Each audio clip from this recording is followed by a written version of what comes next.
usually kasi ang battery ng electric scooters, 3 years more or less, 2 to 3 years. So, boss, kumusta yung performance? Galing, ang bilis.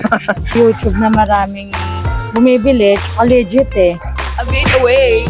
Boy, nakikutin mo ang unit ni Boss Basil, boy. Kumuha siya ng motor refill. Si motor refill pala natin meron siyang 60 volts, 38 AH, saka 5,800 watts peak power. Tara na at maglasanan, baby.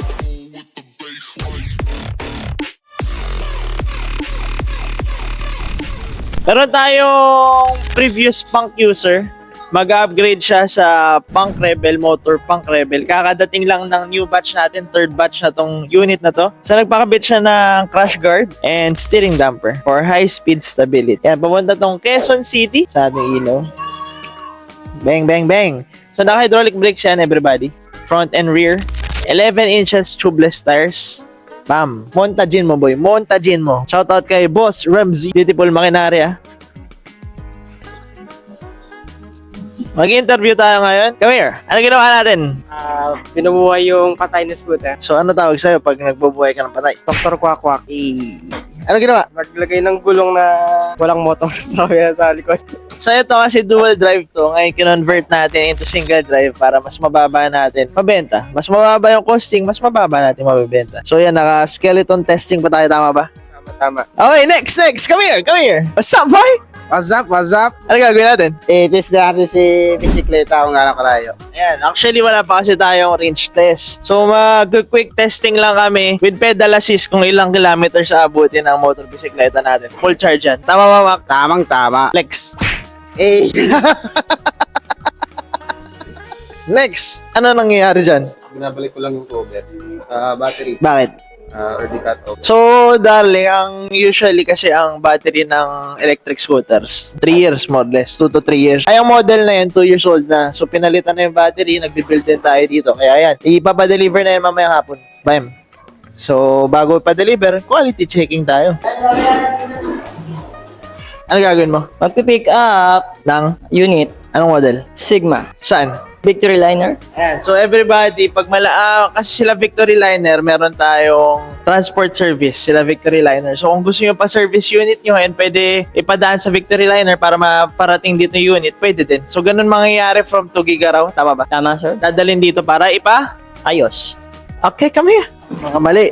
Mga sobra. Shoutout. Shoutout sa motor. so boss, ano masabi mo sa unit, boss? Tama to sa service, sa trabaho. Ay nahanap ko talaga. Besto. So, yun pala na. Tinestay pala ni Boss Jowa yung unit, yung extend kinuha niya. Ano boss?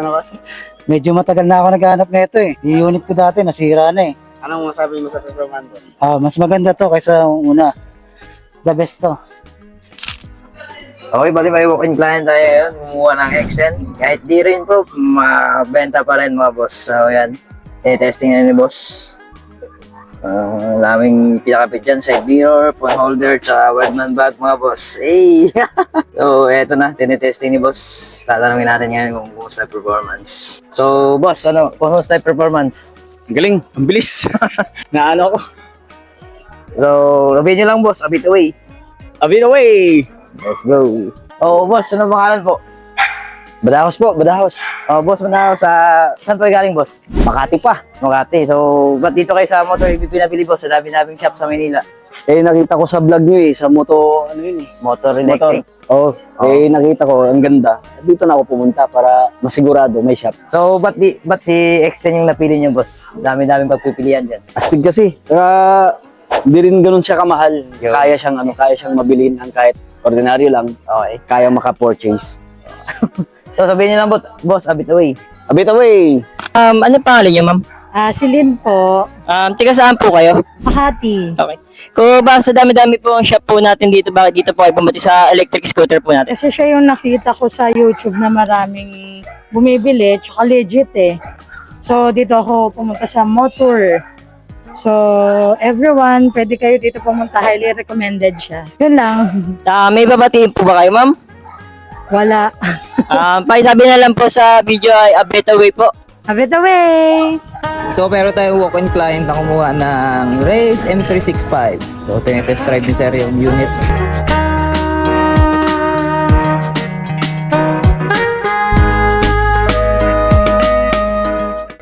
pinakamurang electric scooter na halagang 10,000.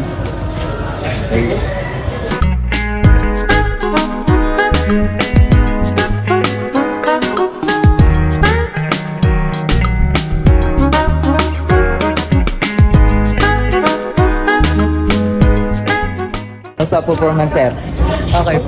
Okay ba?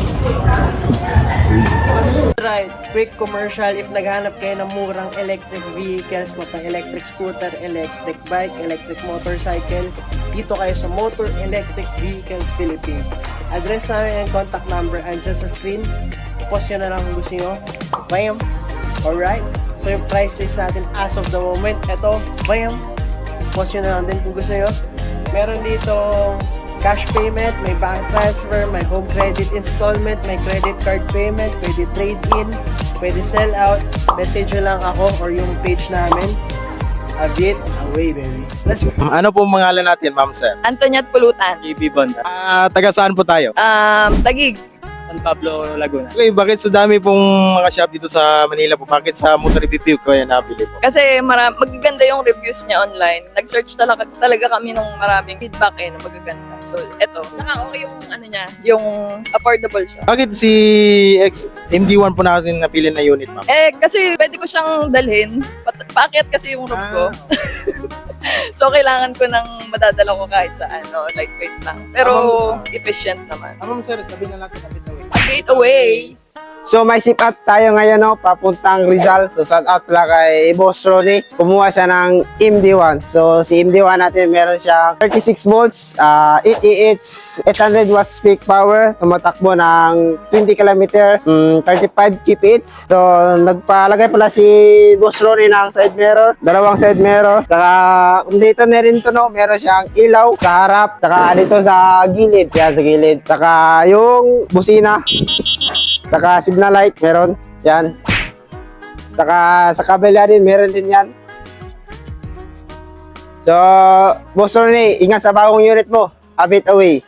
Go my ship out tayo ngayon, no, papuntang Zamboanga del Norte, Mindanao. So, shout out kay Boss Basil. Kumuha siya ng Motor Punk Max. Si Motor Punk Max natin, meron pa siyang 52 volts, 18 AH, 2080 watts peak power, at saka tumatakbo ng 60 km, 50 kph. Lapit ka muna, boy. Nagpalagay pala si Boss na ignition, saka kiddie bar with hook, saka dito, boy, sa harap. Saka meron pa itong ilaw dito sa harap, saka dito sa gilid, meron din yan. Saka signal light, yan. Dalawa yan, signal light, magkabilaan, saka dito. Saka yung busina. Boy, paikutin mo ang unit ni Boss Basil, boy.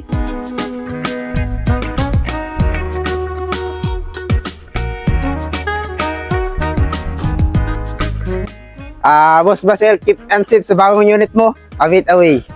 So, ma-ship out tayo ngayon, no, papuntang Quezon, Manila. So, shout out pala kay Boss Earl. Kumuha siya ng Motor Rebel. Si Motor Rebel pala natin, meron siyang 60 volts, 38 AH, saka 5,800 watts peak power. Tumatakbo ng 80 to 100 km, saka 70 kph.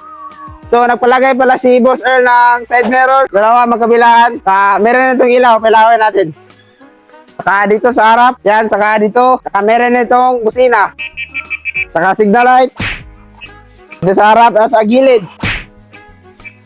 Boy, pag-ikutin mo, boy, kung gaano maganda si Motor Rebel.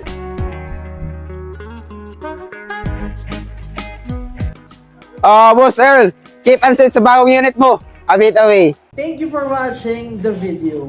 Nagbebenta kami dito ng electric scooters, unicycles, and bicycles. Brand new and used. Meron dito sa Motor EVP.